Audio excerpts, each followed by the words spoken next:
Bonjour, c'est David. Je viens aujourd'hui vous présenter une vidéo qui va faire suite à celle sur les établissements de nœuds, les nœuds pour attacher des morceaux de bois rond. Cette vidéo-ci va vous montrer des techniques qui ne vont plus faire appel à des nœuds, mais qui vont être des techniques d'assemblage de bois par façonnage du bois. Les techniques ici sont les techniques appelées froissartage. Ces techniques sont proches des techniques de charpente ou de menuiserie. Elles vont faire appel à un certain nombre d'outils, notamment le ciseau à bois, la scie et les mèches à bois pour faire des trous ou des mortaises. Donc ces différents outils, ainsi que la hachette, que la plane éventuellement, ou le couteau, seront des techniques qui ne feront pas, elles, appel du tout à la ficelle. Voilà, je vais vous montrer essentiellement, pour commencer, deux assemblages différents. Je vais vous montrer dans un premier temps l'assemblage par tenon et mortaise. Il sert essentiellement à fixer deux morceaux de bois à angle droit l'un dans l'autre. Dans un des morceaux de bois, nous allons réaliser un trou qui devrait être environ équivalent à 1/3 du diamètre total de la pièce et qui va le traverser de part en part. Et dans une autre pièce de bois, nous allons réaliser le tenon, c'est-à-dire que nous allons partir d'une pièce de bois rond que nous allons affiner de manière à ce qu'elle diminue son diamètre jusqu'à pouvoir rentrer dans la première pièce où nous avons fait l'orifice. Voilà. Ça, c'est le tenon et la mortaise. Le plus simple, le tenon rond. Il existe d'autres formes de tenon. Vous pouvez réaliser avec le ciseau à bois et le bédane des mortaises carrées, mais nous verrons ça dans d'autres vidéos plus tard. Le deuxième assemblage que je vais vous montrer, c'est l'assemblage appelé mi-bois chevillé. Le mi-bois chevillé fait appel, lui, à deux techniques. La première, l'encastrement de deux pièces l'une dans l'autre par la technique du mi-bois.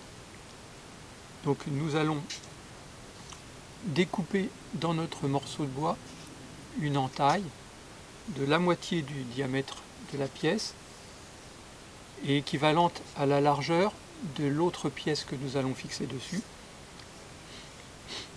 Cette entaille va correspondre à la même entaille faite dans l'autre pièce, de manière à ce que les deux entailles s'embriquent l'une dans l'autre. Et pour terminer cela, nous allons percer un trou à travers les deux pièces et mettre à l'intérieur une cheville de bois en force. Ce qui fait que nous aurons un établissement, une fixation, un assemblage qui tiendra à la fois par sa forme et qui sera maté par une pièce de bois, une cheville. Donc ça, c'est le mi-bois chevillé. Voilà. Donc ces deux techniques, je vais vous les présenter maintenant. En préambule, je voulais vous montrer un ouvrage. Je vous ai présenté l'ouvrage des cabanes sur la dernière vidéo. Ici, il s'agit du livre de Michel Froissart. Alors il s'agit de la réédition, c'est la nouvelle édition du célèbre guide du froissartage de Michel Froissart. Donc Michel Froissart est un homme qui a développé et mis en, on va dire, adapté des techniques de charpente et de menuiserie au travail du bois rond, au travail dans les bois. Alors notamment, ce livre a été beaucoup utilisé par les scouts parce que c'est très adapté à la construction de tables, de chaises, de bancs, de tables à feu, de cabanes et de différentes choses. Cet ouvrage comprend quelques bases sur la réalisation,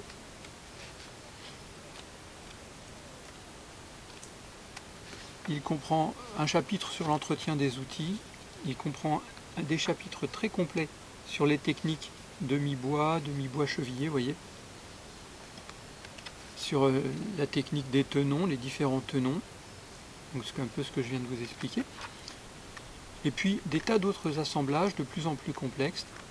Il y a une partie de l'ouvrage qui est consacrée aux arbres, et donc au choix des essences avec leurs caractéristiques, leurs plus, leurs moins, en fonction de ce qu'on veut faire, leur capacité mécanique, pourquoi choisir un bois plutôt qu'un autre pour réaliser quelque chose.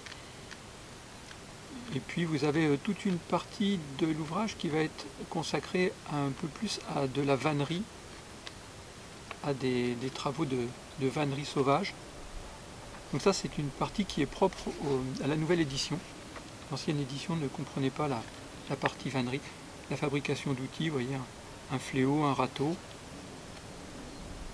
des échasses, un cerf-volant. Alors le cerf-volant, je pense qu'il doit falloir travailler des matériaux très légers, je ne me suis jamais essayé à ça. Et puis vous avez du mobilier de déco, ici des bougeoirs. Donc voilà, tout un tas de choses, même des sabots.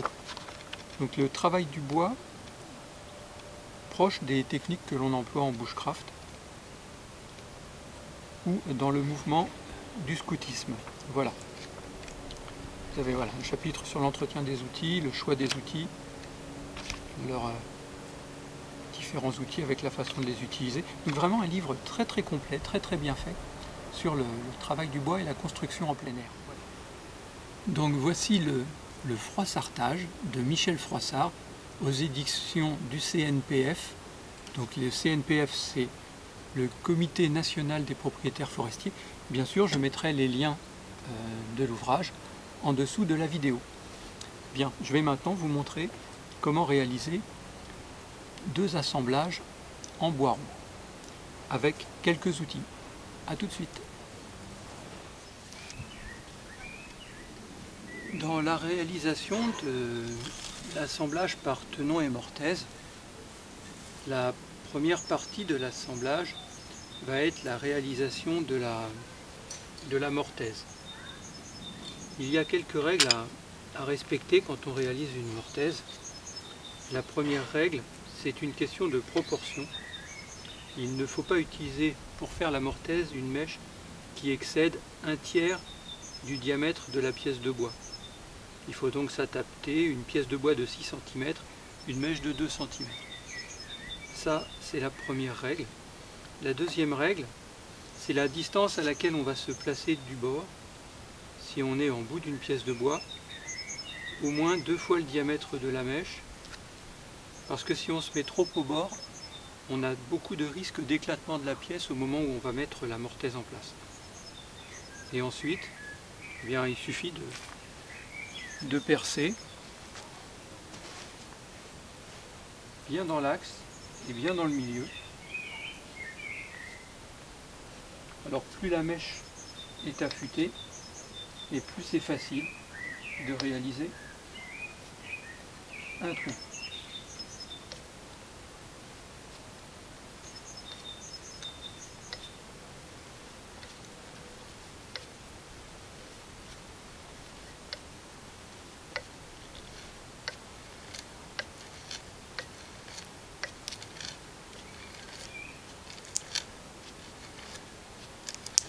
Quand vous faites une mortaise,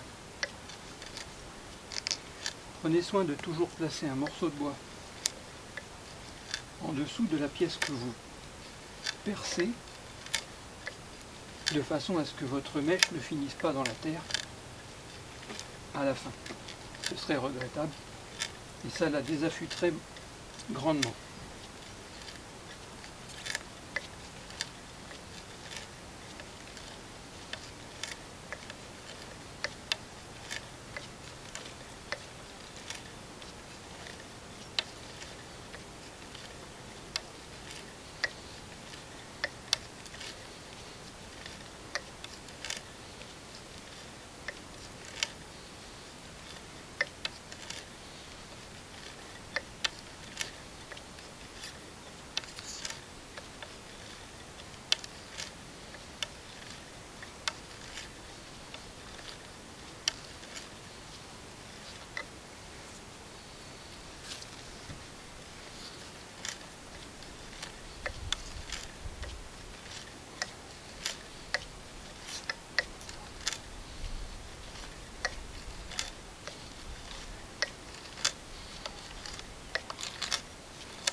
La pièce est traversée maintenant.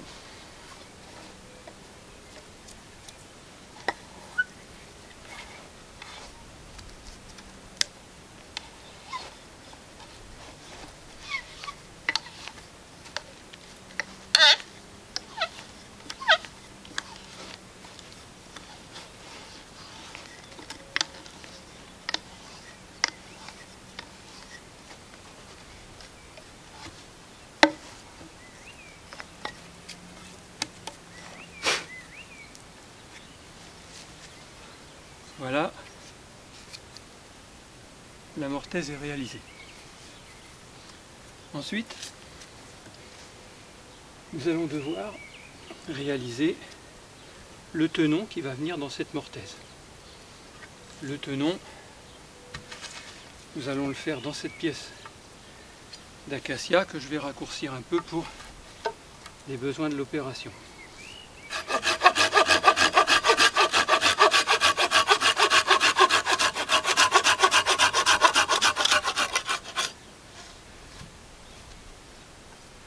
Pour ce tenon, il est important que la longueur utile soit égale à la traversée de notre pièce,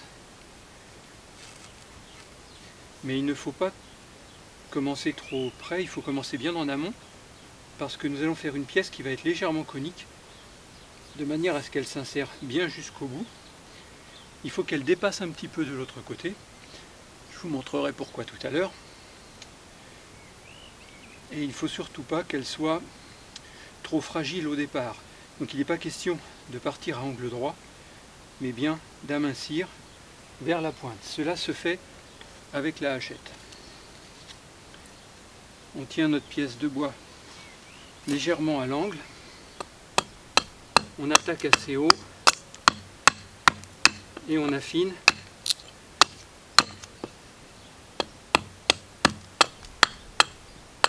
En enlevant environ un tiers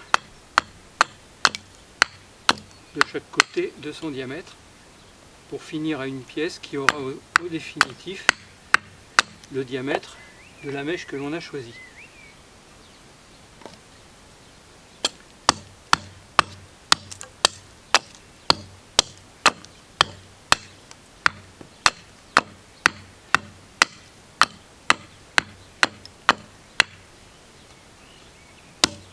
Il est important que le tenon rentre légèrement en force dans la mortaise. Il ne faut surtout pas qu'il soit flottant dedans, trop lâche.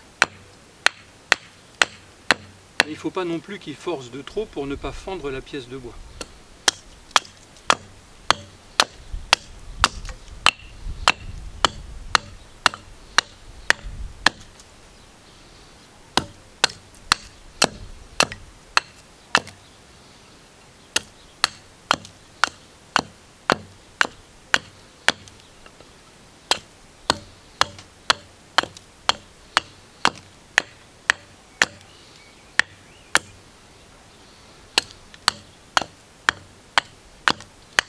Quand vous réalisez une mortaise, il n'est pas nécessaire au final qu'elle soit totalement ronde.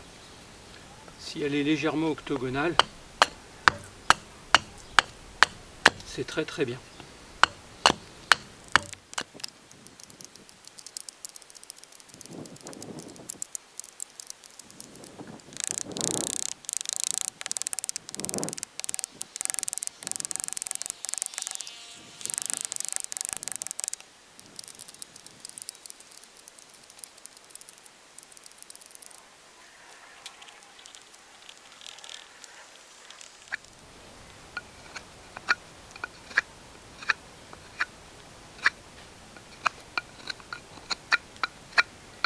Une fois que vous avez obtenu la forme que vous souhaitiez, quelque chose qui soit en mesure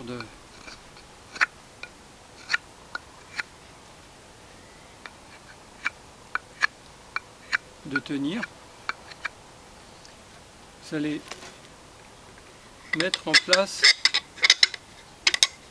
votre pièce dans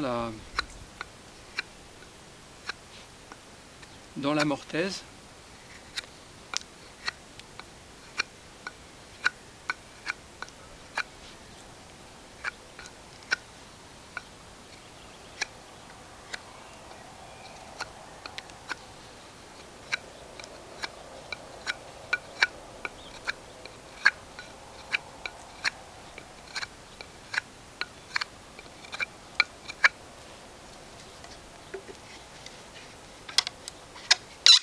Voilà, grâce à un maillet.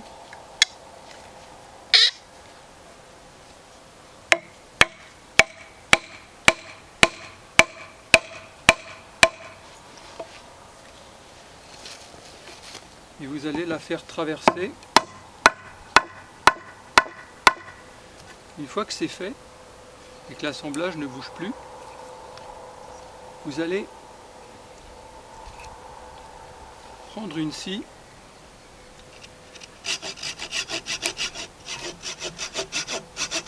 vous allez scier votre... Là, vous voyez, on est limite, ça commence à se fendre. C'est le problème de l'acacia qui se fend très bien, mais j'ai fait un peu avec les moyens du bord. Vous allez construire une cale. Vous allez construire une cale en forme de cône, de coin.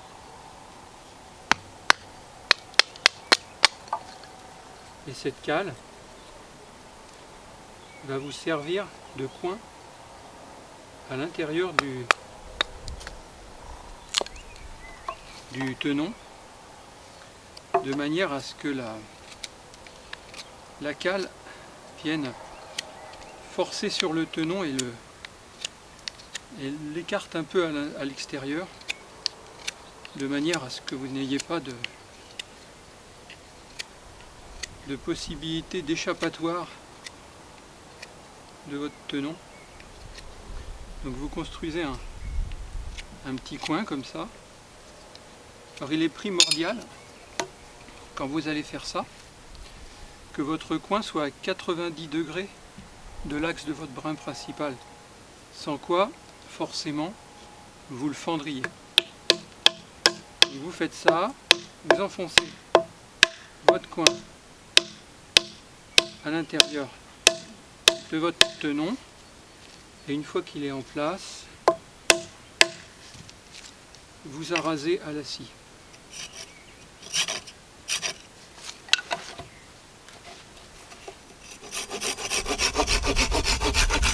Voilà. Et là, vous avez un assemblage parfaitement fixé en tenon et mortaise. Voilà.